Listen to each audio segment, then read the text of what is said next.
दोस्तों, welcome to my new blog. आपका मेरे नए ब्लॉग में स्वागत है। तो आप लोग कैसे हैं? आप लोग अच्छे होंगे। फिलहाल मैं भी अच्छा हूं। और आज हमारे साथ आलोक जी मौजूद हैं। नमस्कार। और इनसे अपन जानेंगे कि एमपीपीएससी की तैयारी कब स्टार्ट करनी चाहिए। और इन्होंने 10 मेंस लिखे हैं एमपीपीएससी के और 2 इंटरव्यू दिए हैं। तो इनसे अपन जानेंगे नमस्कार सर जी। और आप बताइए कि एमपीपीएससी की तैयारी स्टार्ट कब करनी चाहिए, क्योंकि नए एस्पिरेंट आते हैं तो ग्रेजुएशन के बाद करनी चाहिए या ग्रेजुएशन से पहले करनी चाहिए, 12th के बाद किस प्रकार करनी चाहिए? सबसे पहले मेरा नमस्कार आपको और सभी दर्शकों को। तो अभी आपका पहला प्रश्न है कि जो है इसकी तैयारी एमपीपीएससी एमपीपीएससी की की तैयारी तैयारी। कब स्टार्ट करनी चाहिए, 12th के जस्ट बाद या ग्रेजुएशन के जस्ट बाद? देखो, इसमें दो बातें हैं। जो लोग जागरूक हो चुके हैं, जो लोग जिन्होंने पहले से ही डिसाइड कर रखा है, जिनके माता पिता ने या किसी दूसरे माध्यम से, वो लोग क्या कर सकते हैं, ग्रेजुएशन के साथ में भी तैयारी कर सकते हैं। जी ठीक है ना। आजकल हमने देखा है कि बहुत से लोगों ने ग्रेजुएशन के साथ साथ में तैयारी करके बहुत अच्छी पोस्ट उठा ली है। वो लोग ग्रेजुएशन के साथ साथ तैयारी करते हैं ना, उन्होंने, मैंने देखा है कि जल्द से जल्द उन्होंने एक अच्छी पोस्ट पर वो लोग पहुंच गए हैं। इसलिए अगर आपके जागृति पहले आ गई है तो ये बहुत अच्छी बात है कि आप ग्रेजुएशन के लेवल से तैयारी स्टार्ट कर दीजिए, 12th के बाद से स्टार्ट कर दीजिए। लेकिन जिन लोगों ने ग्रेजुएशन कर लिया है, अगर वो लोग भी अगर स्टार्ट नहीं कर पाए हैं ना, मतलब ग्रेजुएशन के दौर में वो तैयारी नहीं कर पाए, उन लोगों के लिए भी कोई दिक्कत की बात नहीं है। इसलिए दोनों तरह से आप तैयारी कर सकते हैं, दोनों तरफ से आपको सुविधा रहेगी तैयारी करने तो की। ऐसे एनसीईआरटी का बहुत बड़ा रोल रहता है एमपीपीएससी तैयारी में।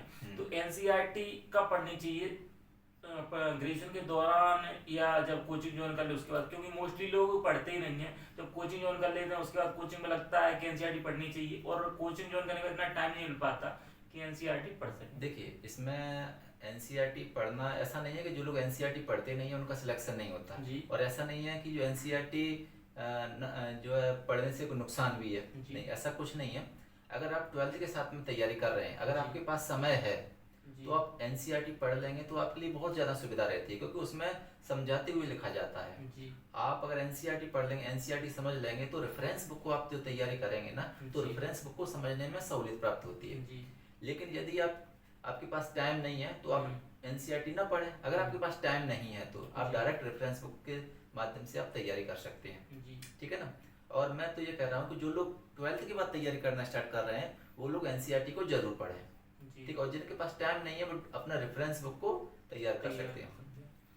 तो एक और मेरा क्वेश्चन ये है कि कोचिंग की चयन अपन कैसे करें कोचिंग का, कि कौन सी कोचिंग बेस्ट रहेगी? क्योंकि मार्केट में आते हैं तो सभी कोचिंग बेस्ट हैं। देखिए, सबसे पहले तो ये है कि पीएससी की तैयारी हो या किसी भी एग्जाम की तैयारी, ऐसा जी नहीं है कि जो लोग तैयार जो कोचिंग करते हैं उनको ही सिलेक्शन होता है, जी और जो लोग कोचिंग नहीं करते उनका सिलेक्शन नहीं होता। जी हमने बहुत से एग्जाम्पल देखे मैंने, जिन्होंने घर पर रहकर सेल्फ स्टडी कर कर भी अच्छी पोस्ट हासिल की है। जी और कुछ लोगों ने, हाँ, अगर आप कोचिंग करते हैं जी तो कोचिंग करने से हमारी सफलता एक सरल बन जाती है, हमें जी सफलता प्राप्त करने में थोड़ी सरलता महसूस होती है। जी इसलिए अगर आप कोचिंग करिए तो अच्छी बात है। जी उस अब आपका प्रश्न है कि भाई कोचिंग, कौन सी कोचिंग करें। तो जी सबसे पहले आप सभी संस्थानों का विजिट करिए, जो जी अच्छे संस्थान उनका विजिट करिए, उनका स्टडी मटेरियल देखिए। और आजकल तो सुविधा हो गई है कि यूट्यूब पर उनके वीडियो मिल जाते हैं, तो आप उनको वीडियो और एनालिसिस करके देखिए। अगर आपको लगता है कि वो उनका जो अच्छा पढ़ा पा रहे हैं, आपकी समझ में आ रहा है मटेरियल, जी तो आप उस कोचिंग को ज्वाइन कर सकते हैं। लेकिन उससे पहले आप सिलेबस को पहले जरूर पढ़िए। अगर आप सिलेबस तो अपने हाँ, हाथ में होना ही चाहिए जब सिलेबस कोई आप चीज़ जब की तक आप तैयारी कर रहे सिलेक्शन हैं। ना हो जाए तब तक आपके हाथ में सिलेबस आपके हाथ में जरूर होना चाहिए। सिलेबस तो जरूरी है। हम्म। तो एम में ऑनलाइन कोचिंग सही है या ऑफलाइन? क्योंकि ऑफलाइन के लिए इंदौर आना पड़ता है या ग्वालियर, जिस भी शहर में हो, क्योंकि महानगरों में ही है। देखिए, यहाँ पर दो दो बातें हैं। देखिए, ऑनलाइन से समय की बचत होती है, जी लेकिन अगर हम सिविल सर्विस की बात करें जी तो ऑफलाइन कोचिंग का कोई तोड़ नहीं है। जी क्योंकि अगर आप डायरेक्ट जो सप्लीमेंट्री प्रश्न है, जी तो सप्लीमेंट्री प्रश्न आप कब पूछ सकते हैं, जब आप डायरेक्ट ऑफलाइन में कोचिंग कर रहे होंगे जी ना। जी और आप पीएससी लिखने वाली जो है एग्जाम है, जी आप पीटी में तो आप क्वालिफाई कर जाएंगे, लेकिन यहाँ आपका लिखना बहुत मायने करता है। जी तो अगर आप ऑनलाइन विद्यार्थी हैं तो ऑनलाइन में तो हजारों की संख्या में विद्यार्थी रहते हैं ना, जी तो आपको उतना फायदा नहीं मिल पाता जितना आप ऑफलाइन में। जी आपने जो लिखा, आप लिखकर अपने टीचर को जांच कराइए, टीचर को जी दिखाइए, अपने सीनियर को दिखाइए, जी है ना, जो चीज में पहले से सिद्धस्त हो। जी तो वो जिसको जो फायदा मिलता है ऑफलाइन का कोई तोड़ नहीं है। ऑफलाइन ही बेस्ट है कुल मिला हाँ, के। आप जी कह सकते हैं, लेकिन दोनों बेस्ट हैं, ऐसा नहीं है। जिसके पास समय नहीं हाँ, है जो उसके लिए ऑनलाइन बेस्ट है। जिसके पास जो संसाधन हो ऑफलाइन का हो तो हाँ हाँ ऑफलाइन ज्वाइन हाँ कर लो, ऑनलाइन हाँ का हाँ जैसे हाँ। भी।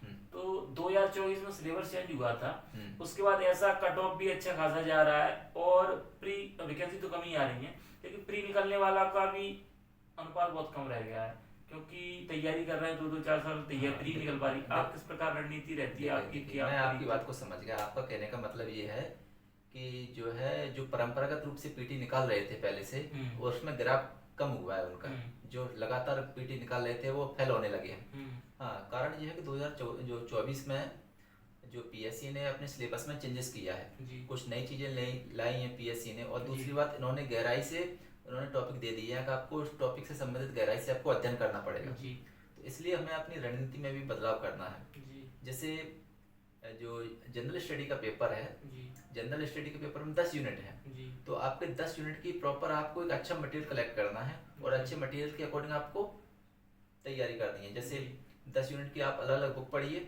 अलग बुक पढ़िए जहाँ से आपका जो सोर्स हो, अच्छा सोर्स हो, आप उसको प्रॉपर तैयारी करिए। और आप तैयारी करने के साथ साथ आप हमेशा इस बात का ध्यान रखिए, revision, more than revision, more than revision. अगर हो सके, मैं आपसे ये कहना चाहता हूँ सभी जो जो MPSC एस्पिरेंट हैं, कि आप प्री का मेंस मोड में पढ़ाई करिए। ऐसा नहीं है कि पीटी की अलग पढ़ाई करें, मेंस की अलग पढ़ाई करें, क्योंकि लगभग सिलेबस, पीटी का सिलेबस लगभग मेंस में मिल जाता है लगभग। तो आप प्री का मेंस जो मोड में तैयारी करिए। हाँ, जब मेंस अच्छा होगा आप तो प्री जिस दिन से आप तैयारी स्टार्ट कर रहे हैं उसी दिन से आप लिखना प्रारंभ कर दीजिए।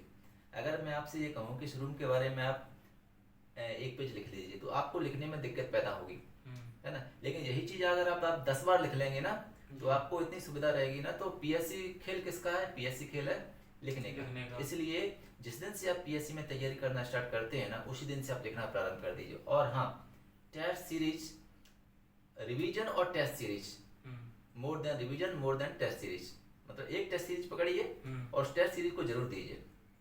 जैसे अभी समय चल रहा है कि अभी पीटी हो चुकी है और सिलेबस भी कंप्लीट है या चल रहा है, तो अभी क्या करना चाहिए कि सिलेबस बार पहले रिकॉल कर लें अपन, क्योंकि सिलेबस कंप्लीट तो मेरे अकॉर्डिंग तो होता ही नहीं है, कभी सिलेक्शन भी हो जाए फिर भी रहता ही है कि जी अपना कंप्लीट नहीं हो पाया।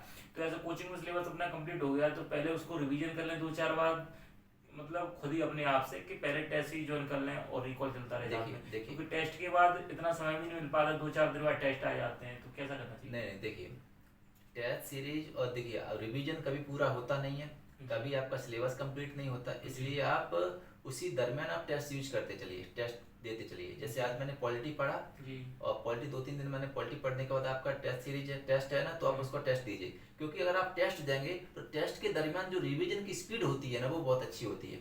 इसलिए रिवीजन और टेस्ट सीरीज दोनों साथ में चलना चाहिए।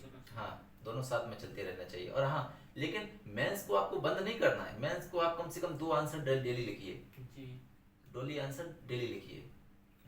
तो अब कैसे रहता है कि प्री के लिए भी टेस्ट सीरीज का कोई योगदान, तो प्री के लिए टेस्ट सीरीज लगानी चाहिए अभी मेंस के साथ में ही? प्री के लिए ऐसे एमपी है या आईसीटी है, जो ये कि 10 यूनिट हैं तो उनमें से एक साथ में लेके चलें जो कंप्लीट करते रहे। यहाँ आपको ये बात बताना है, टेस्ट सीरीज का मतलब होता है कि आपको एग्जाम से पहले प्रिपेयर करना है जी। यानी जो फाइनल एग्जाम है उससे पहले आपको जो एग्जाम देने के लिए प्रिपेयर कर लेना जी। अगर आपने टेस्ट सीरीज दी हुई है तो आपने टेस्ट दिए हैं जी, तो आपकी जो एग्जाम हॉल में होने वाली जो गलतियां हैं, वो गलतियां कम से कम होने की गुंजाइश रहती है। अगर आप डायरेक्ट एग्जाम हॉल में देंगे तो 2-3 क्वेश्चन गलती हो जाती है हर हाट में। अगर आपने टेस्ट दे रखे हैं पहले, तो आपकी उस गलतियों को, टेस्ट सीरीज का मतलब है आपके सिलेबस को कंप्लीट कराना, आपका सिलेबस का रिवीजन होना और एग्जाम हॉल में होने वाली गलतियों को कम करना। आपका एक एक क्वेश्चन भी एग्जाम हॉल में गलत होना बहुत भारे पड़ जाता है, ठीक है ना। इसलिए टेस्ट सीरीज जरूर दीजिए, टेस्ट दीजिए, चाहे वो प्री का हो चाहे वो मेंस के हो, दोनों का बहुत बड़ा योगदान है।